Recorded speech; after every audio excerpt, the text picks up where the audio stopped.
Hey there, biostatisticians! Today I'm diving into a crucial topic that can make or break your regression models, multicollinearity. It's something many of us have encountered, but understanding how to manage it effectively is key. So, what exactly is multicollinearity? Simply put, it occurs when two or more predictor variables in a regression model are highly correlated. This can inflate standard errors, leading to less reliable statistical inferences. Now, why should we care? Well, multicollinearity can obscure the true relationship between predictors and the outcome variable.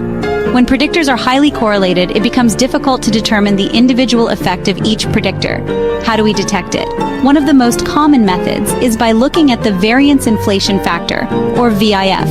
A VIF value greater than 10 is often considered indicative of significant multicollinearity. Another method is examining correlation matrices to identify high pairwise correlations. Alright, let's talk solutions. One approach is to remove one of the correlated predictors from the model. However, this isn't always practical. Another option is to combine the correlated variables into a single predictor through methods like principal component analysis. Ridge regression is also a powerful technique to mitigate multicollinearity, as it adds a degree of bias to the regression estimates, reducing variance. Remember, the goal isn't just to eliminate multicollinearity, but to ensure your model remains interpretable and meaningful.